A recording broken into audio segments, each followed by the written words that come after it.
Chers amis, je vous souhaite bien le bonjour, comme d'habitude, sur la chaîne et dans ce nouveau monologue. Alors, c'est un monologue un peu particulier que je m'apprête à tourner parce que c'est peut-être l'un des plus importants. Et dans ce cadre, je vous invite et je vous recommande chaudement de rester jusqu'à la fin et d'écouter l'intégralité de ce que j'ai à dire.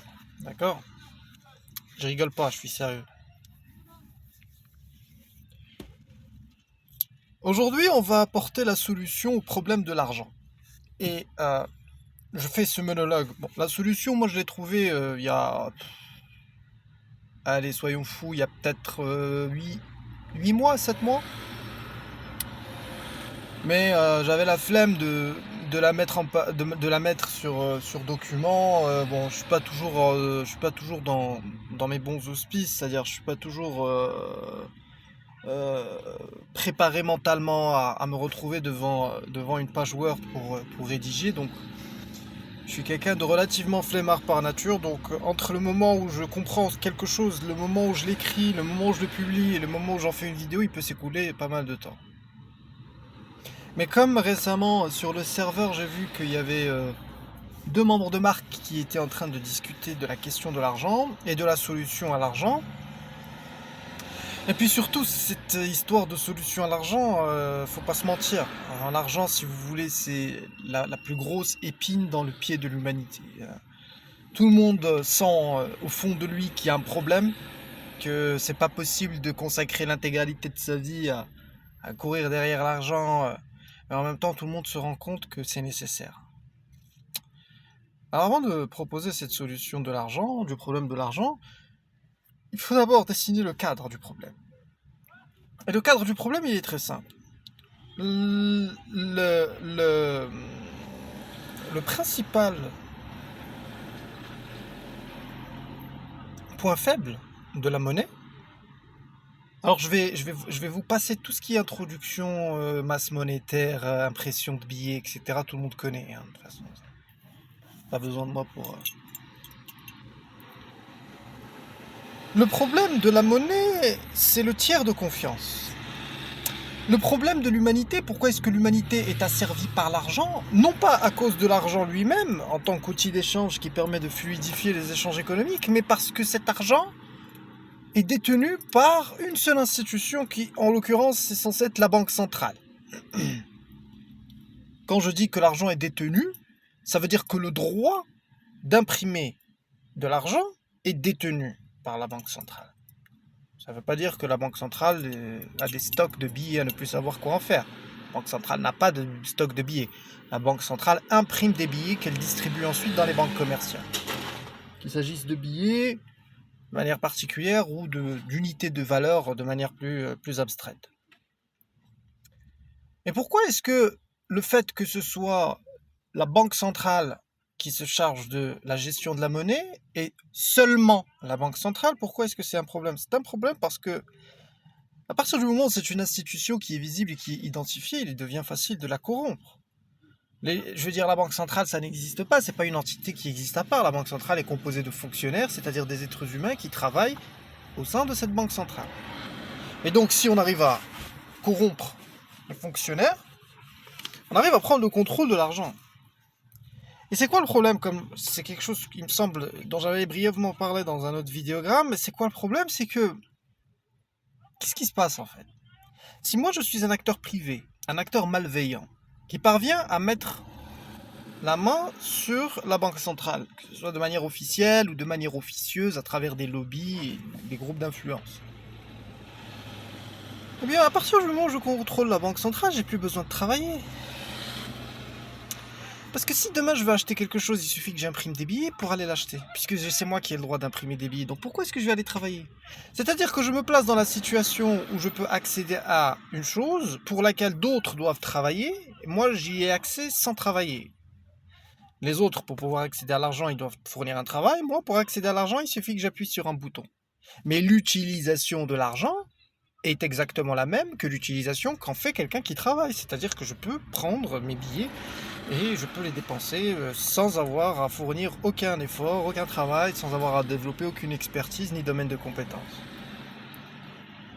Et pour ceux qui ont des bases en économie, quand on a un acteur économique qui crée des billets et qui les injecte dans l'économie sans créer en contrepartie une valeur réelle, eh bien, la masse monétaire augmente et donc il y a une inflation. Ça veut dire que euh, l'une des causes fondamentales de l'inflation structurelle, c'est pas la guerre en Ukraine, c'est pas le Covid, tout ça c'est du bullshit, tout ça c'est... On vous met ça dans la gueule pour éviter que vous ne vous posiez les bonnes questions. Mais le problème de l'inflation structurelle, la vraie inflation, c'est-à-dire celle qui augmente peu chaque année, mais sur plusieurs années, c'est justement qu'il existe dans l'économie des gens qui ont accès à de l'argent sans travailler, et ce n'est même pas qu'ils ont accès à de l'argent sans travailler, c'est-à-dire de l'argent déjà en circulation, non, ils fabriquent cet argent, ils ont le droit de fabriquer cet argent. L'argent pour lequel vous travaillez, vous donnez votre temps de vie, eux, ils y ont accès sans rien foutre. Voilà, c'est ça le principal avantage, si tu veux, de contrôler la banque centrale. Ouais. Les gens qui vous disent bah oui, bah moi je contrôle la banque centrale, j'imprime des billets et que je suis un fou. Bah non, j'ai de ça.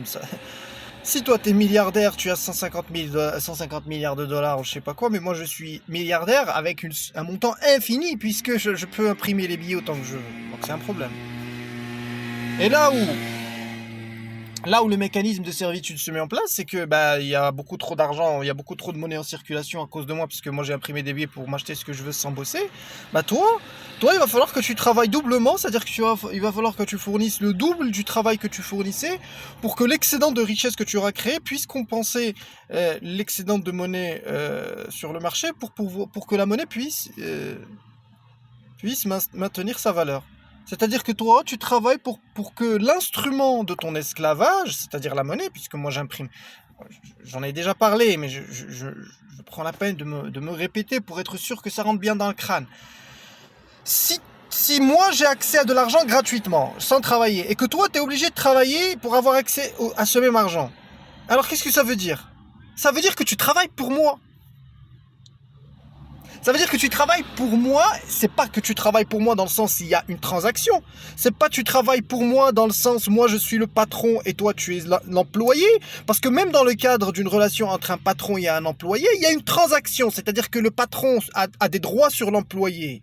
Mais il a des obligations envers l'employé, et l'employé a des droits sur le patron, et il a des obligations sur le patron. Mais là, dans le cas de figure que je suis en train de vous expliquer, c'est-à-dire quand je vous dis que tu travailles pour moi, il n'y a même pas ça. Toi, tu me dois tout, et moi, je te dois rien. Capito? C'est ça, l'esclavage. Donc quand vous travaillez doublement pour faire en sorte que la monnaie puisse maintenir sa valeur, ce que vous faites, c'est que vous travaillez pour le mec qui imprime les billets, vous êtes ses esclaves. Et si on devait essayer d'écrire d'autres aspects du problème, on peut littéralement se rendre compte que, à cause de ce mécanisme, la loi de l'offre et de la demande est complètement biaisée. Elle est complètement biaisée puisque moi j'imprime l'argent.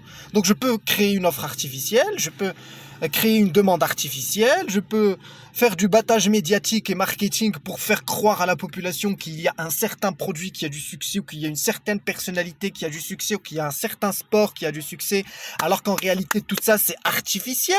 C'est artificiel dans le sens où ce n'est pas l'émanation de la confrontation entre l'offre et la demande, c'est artificiel parce que c'est moi, c'est ma propre volonté unique. Simplement, en distribuant de l'argent à droite à gauche, je module la configuration du marché. J'espère que vous avez compris ce mécanisme une bonne fois pour toutes. Donc vous aurez compris, chers amis, que l'inflation, c'est pas normal. Ça, c'est encore un mythe qu'on vous a vendu, qu'on vous a fait croire, à tel point que c'est passé dans les mœurs. L'inflation est normale. C'est normal qu'il y ait de l'inflation d'année en année. C'est pas normal.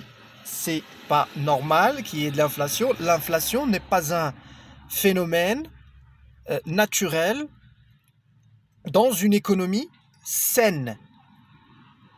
Faites-vous bien rentrer ça dans le crâne. Quand vous me dites, par exemple, c'est normal qu'un produit coûte plus cher parce qu'il est innovant, parce qu'il y a une pénurie de ce produit, ou parce qu'il y a une pression de la demande sur ce produit, ça, c'est pas de l'inflation. Ça, c'est le jeu de l'offre et de la demande. Il y a certes une augmentation des prix focalisée sur ce produit et sur son environnement, c'est-à-dire les produits qui sont dérivés ou qui sont directement ou indirectement liés à ce produit. Mais non seulement c'est localisé au sein d'un marché, mais c'est également localisé dans le temps. Puisque demain, après-demain, lorsque cette technologie sera tombée en désuétude ou bien lorsque la demande aura cessé d'exercer sa pression, les prix se stabiliseront. Mais là, l'inflation dont je suis en train de vous parler, l'inflation qui n'est pas normale, c'est l'inflation structurelle. C'est-à-dire, comme je vous l'ai dit tout à l'heure, l'inflation qui augmente un tout petit peu chaque année, mais qui augmente de manière continue tout au long des années. Cette inflation, elle est due à ce problème que je viens de vous décrire, c'est-à-dire qu'il y a des gens qui impriment des billets sans rien foutre, et cette idée d'imprimer des billets sans rien foutre, elle est également implémentée dans le système de prêt bancaire, c'est-à-dire que on croit, bon, j'ai pas envie de rentrer dans les détails, mais parce que c'est relativement technique, enfin c'est pas compliqué, mais j'ai pas envie de vous saouler avec des détails techniques, mais l'idée la plus importante qu'il faut retenir, c'est que la dette, le taux d'intérêt, n'est pas perçu de la même manière par un banquier qu'il serait perçu par un agent économique. On a tendance à croire que les taux d'intérêt sont faits pour payer la banque, pour rémunérer la banque. C'est-à-dire que le taux d'intérêt, si vous voulez, c'est la commission que va toucher la banque pour vous avoir prêté de l'argent. C'est faux. La banque ne gagne pas de l'argent grâce au taux d'intérêt. La banque gagne de l'argent en maintenant la valeur de la monnaie. De telle sorte à ce que quand elle a envie d'imprimer des billets demain ou après-demain pour pouvoir s'acheter des trucs sans rien foutre, elle peut le faire sans compromettre la valeur de la monnaie. Le travail principal d'une banque, qu'elle soit commerciale ou centrale aujourd'hui, puisque de toutes les façons les banques centrales sont devenues des institutions privées, c'est de surveiller la valeur de la monnaie. La valeur de la monnaie doit rester acceptable pour qu'il n'y ait pas d'insurrection, pour qu'ils puissent continuer à consolider la crédibilité de leur monnaie pour pouvoir, donc demain, après-demain, faire des prélèvements sur l'économie, c'est-à-dire imprimer des billets à partir de rien, sans travailler, et aller s'acheter des maisons, des bateaux, etc. Le taux d'intérêt, sa principale fonction est de maintenir le tissu socio-économique aliéné à la dette. C'est-à-dire que je calcule toujours le taux d'intérêt de telle sorte à ce que la somme qui doit m'être remboursée soit bien évidemment supérieure à la somme que j'ai prêtée, mais surtout qu'elle ne soit pas disponible dans le marché. C'est-à-dire que si dans le marché il y a 10 unités de valeur, moi je vais te prêter de l'argent en te demandant de m'en rembourser 11. Alors même si tu prélèves toutes les unités de valeur qui sont présentes dans le marché, tu n'auras jamais prélevé que les 10 unités de valeur qui sont présentes dans le marché, que tu rembourseras à la banque, mais il restera toujours une unité de valeur que tu devras rembourser à la banque, mais qui n'existe pas dans le marché. Et donc la seule manière de rembourser cette unité de valeur, c'est de faire un deuxième emprunt qui va te permettre de payer l'unité de valeur excédentaire du premier emprunt. Et il y a un cycle qui démarre comme ça et qui se perpétue, qui se maintient et qui fait que deux cycles économiques, deux exercices comptables, un exercice comptable, les intérêts finissent par s'accumuler de manière exponentielle. Donc, augmentant de manière exponentielle la masse monétaire dans l'économie, puisqu'il faut réemprunter pour pouvoir toujours payer, mais également en intensifiant le travail des agents économiques d'un autre côté, puisqu'ils sont toujours là en train de travailler comme des ânes, croyant qu'ils peuvent rembourser la dette, alors que la dette n'est pas faite pour être remboursée. Et ils ne peuvent pas la rembourser. Résultat des courses, vous avez des agents économiques qui travaillent comme des ânes. Et de manière, plus le temps passe, plus ils travaillent de manière intensive. Plus le temps passe, plus ils travaillent de manière intensive, jusqu'à ce qu'il y ait une rupture dans l'économie, avec toutes les conséquences que ça peut engendrer. Le taux d'intérêt n'est donc pas fait pour rembourser la banque, chers amis, mais il est fait pour vous garder dépendant de la banque. D'accord ? Ça, c'est un point essentiel. Donc, maintenant que j'ai fait cette petite introduction, qu'est-ce qui se passe ? Il se passe que la banque, je parle de la banque en tant que concept, je parle pas de la banque centrale ou de la banque du Crédit Lyonnais ou de je sais pas quoi, je parle de l'idée, du concept de la banque. La banque est donc l'intermédiaire, elle est donc le tiers de confiance qui assure la crédibilité de la monnaie et qui s'accapare le monopole de la monnaie. C'est-à-dire qu'on vous fait croire on a fait croire aux populations qu'il n'y a que l'État qui a le droit d'imprimer de la monnaie, ce qui est complètement faux. En réalité, c'est pas du tout le rôle de l'État d'imprimer de la monnaie. C'est extrêmement grave que l'État soit chargé d'imprimer des billets parce qu'encore une fois, l'État est le tiers de confiance. Et le problème, c'est que l'État, tout le monde a confiance en l'État parce que c'est l'État. Donc tout le monde a confiance en l'argent de l'État parce que c'est l'État. Et tout le monde, en fait, a confiance en une monnaie qui n'a absolument aucune valeur puisqu'elle est imprimée de manière arbitraire ex nihilo par l'État, par la banque centrale, par les banques commerciales qui sont que des satellites, qui ne sont que des succursales de la banque centrale. Et vous travaillez. Ce qui en réalité est censé être traduit, ce qui en réalité est traduit par une inflation, doit être traduit par une dévaluation de la monnaie, pas par une inflation. Vous allez me dire c'est pareil. C'est pareil s'il n'y a qu'une seule monnaie. Mais s'il y a plusieurs monnaies, et surtout si l'index n'est pas une monnaie mais quelque chose de réel et de tangible, là ça fait toute la différence. Alors je vais vous proposer la solution parce que ça fait quand même un quart d'heure que je parle. Je vais vous la poser de but en blanc et évidemment c'est une solution qui fera l'objet d'un dossier à part entière parce que pas en train d'enculer les mouches là. La solution est la suivante. Déjà la monnaie, qu'est-ce que c'est? La monnaie c'est un symbole, un moyen d'échange, un moyen de stockage et un moyen de valorisation de la marchandise et des services. Mais la monnaie c'est aussi une reconnaissance de dette. Quand l'État vous donne des billets, ce qu'il fait en fait, c'est qu'il vous donne des coupons, des reçus. Un billet de banque, c'est un reçu qui certifie que l'État reconnaît vous devoir quelque chose. Et l'État vous rembourse quand vous dépensez ce billet. Quand vous allez par exemple acheter des légumes ou de je sais pas quoi, et que vous dépensez ce billet, donc vous donnez ce billet en échange d'un bien réel, c'est le remboursement de l'État. C'est comme ça que l'État vous rembourse sa dette. L'argent est une reconnaissance de dette.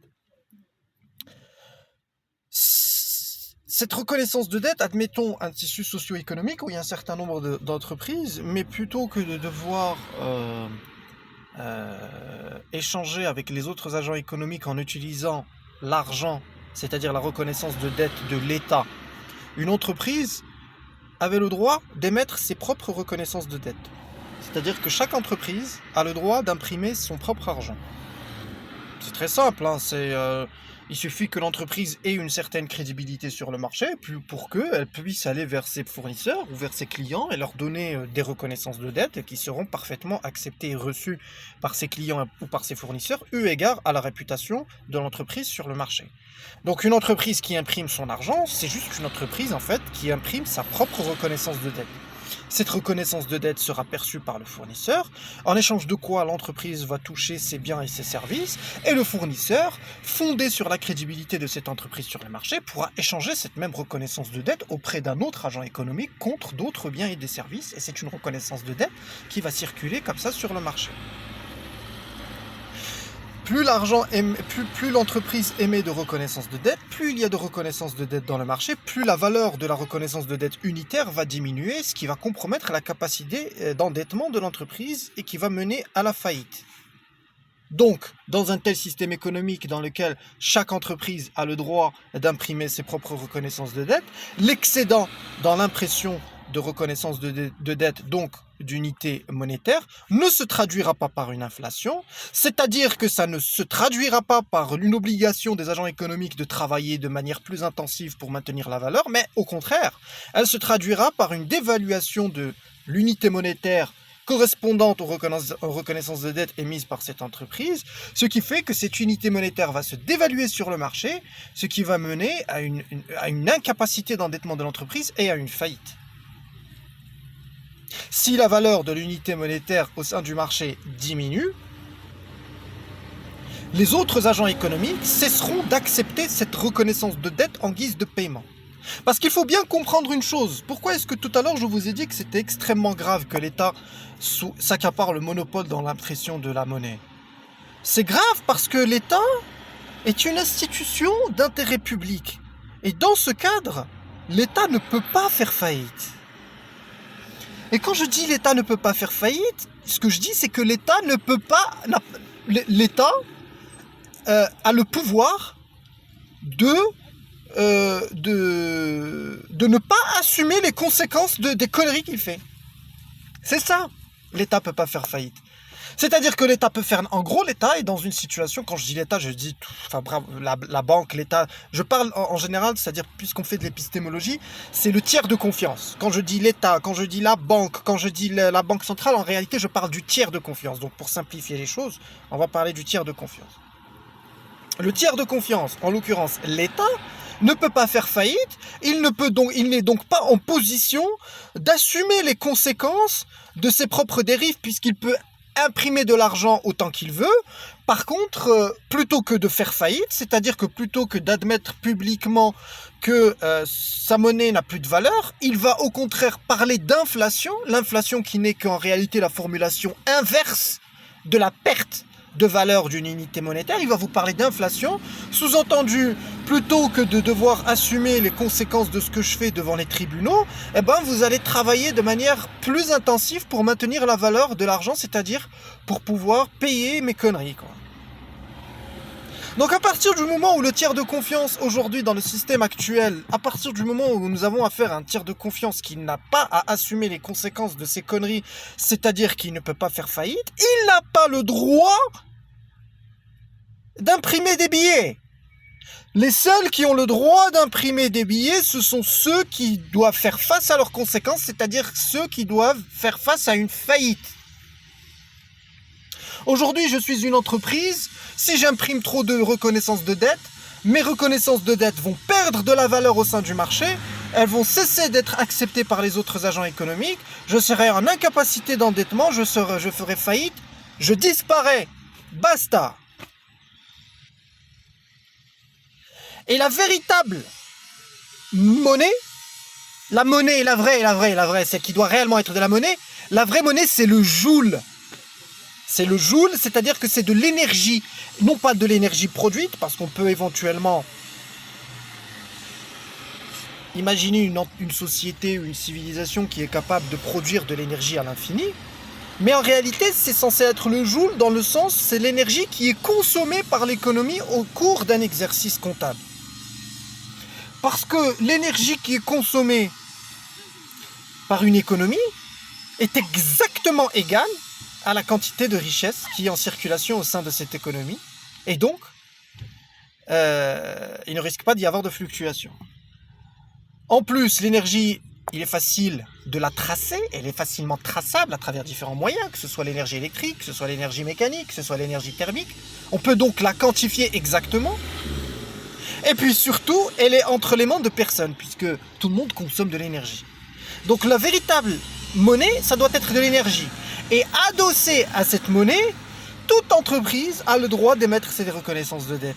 Et la valeur d'une reconnaissance de dette sera calculée en fonction de la quantité d'énergie qui a été consommée par une entreprise. Pas par une entreprise, mais par une économie. Voilà. C'est tout. Et tout le monde peut imprimer ses billets. Si j'en imprime trop, je fais faillite. Et les prix ne seront pas en dollars ou en euros, non, les prix seront en joules. Combien coûte cette voiture? Elle coûte tant de joules. Et ça fait sens, puisque justement, il a fallu tant de joules, il a fallu tant d'énergie pour construire cette voiture. Il a fallu tant d'énergie pour transporter cette marchandise. Il est évident et il est naturel, ça coûte de source, que le joule, et en particulier l'énergie, doit être la vraie monnaie. Et les reconnaissances de dette ne sont que des moyens d'accès à cette monnaie. Elles ne sont pas la monnaie en elle-même. Encore une fois, quand je dis que si vous imprimez trop de reconnaissance de dette, la valeur unitaire de votre reconnaissance de dette va chuter, vous allez faire faillite, je dois faire un calcul pour pouvoir connaître la chute ou l'augmentation de la valeur d'une reconnaissance de dette. Et ce calcul, je le fais en fonction de la vraie monnaie, c'est-à-dire le joule, soit la quantité d'énergie consommée par une économie.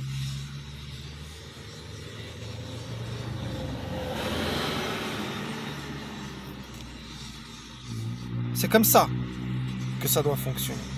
Autre cas de figure intéressant, un système économique comme celui-là empêchera les spéculations. Et empêchera les spéculations sur la monnaie, puisque par exemple, moi, si je capte de la monnaie pour la stocker, en attendant que le cours augmente pour ensuite la liquider et faire une plus-value, ça n'a pas de sens. Puisque si je capte de la monnaie, c'est de la monnaie qui est déjà émise par l'agent économique qui reconnaît la dette à travers elle. Donc c'est déjà une reconnaissance de dette qui est considérée comme déjà en circulation dans l'économie. Donc elle va entrer dans le calcul de l'augmentation de la masse de reconnaissance de dette. Le fait que je stocke une quantité de reconnaissance de dette en attendant l'augmentation de sa valeur contribue à la diminution de sa valeur. Chaque agent économique en bonne santé financière aura tout intérêt à capter les reconnaissances de dette des autres agents économiques plutôt qu'à émettre ses propres reconnaissances de dette pour garder sa capacité d'autofinancement. Le pouvoir n'appartiendra plus à celui qui émet la monnaie, mais au contraire, il appartiendra à celui qui s'abstient d'émettre de la monnaie et qui capte la monnaie des autres. Par monnaie, comprenons reconnaissance de dette. Voilà qu'on règle le problème de l'inflation, puisqu'il n'y a plus d'inflation, puisqu'il y a plusieurs types de reconnaissance de dette qui sont en concurrence entre elles au sein de l'économie. Je mets un frein à la spéculation, puisque toute spéculation sur la monnaie contribue à sa dévaluation. Et troisièmement, grâce au système de Joule, au système d'énergie consommée par une économie, je veille à ce que la réelle monnaie ne soit entre les mains de personne, puisqu'elle est entre les mains de tout le monde, puisque tout le monde consomme de l'énergie. Il ne s'agit donc pas de remettre en question le système monétaire, de telle sorte à dire non à l'argent, non, j'abolis l'argent, mais il faut repenser le système monétaire. Alors, d'aucuns, on viendra me dire, ouais, mais ça, c'est très compliqué, comment on va calculer, on va pas calculer. Il y a des ordinateurs aujourd'hui, frérot, il y a la blockchain, tout ça, c'est très simple. C'est avec un petit appareil ou une application sur ton téléphone, tu mets des mises à jour, tu vois que tu as l'actualisation en temps réel du cours de n'importe quelle reconnaissance de dette au sein d'une économie. Alors évidemment, pour éviter d'encombrer le système économique de reconnaissance de dette, on peut décréter une loi selon laquelle pour qu'une entreprise ait le droit d'émettre ses propres reconnaissances de dette, elle doit dépasser une certaine taille. Ça va diminuer le nombre d'entreprises qui vont émettre les reconnaissances de dette, ça va désencombrer le système, mais de toutes les façons avec la blockchain et compagnie, aujourd'hui n'importe qui peut le faire. Voilà, donc là ce que je viens de faire, chers amis, c'est que je viens de vous présenter très brièvement la solution. Et en comprenant cette solution, c'est-à-dire que c'est une solution qui est fondée sur la libération de l'argent, la libéralisation de l'argent, et non pas la libéralisation d'une seule monnaie au détriment du bien-être et de la prospérité d'une économie. Je reviendrai sur les détails de cette solution par écrit, parce que c'est pas le genre de contenu qui doit être véhiculé par oral. Là, j'ai simplement pris le temps de faire ce petit monologue pour répondre à nos très chers amis qui se reconnaîtront, hein, Christophe et Bhaskar, pour ne pas les nommer. Et puis... je vous souhaite une excellente continuation et à très bientôt. Allez, hasta luego.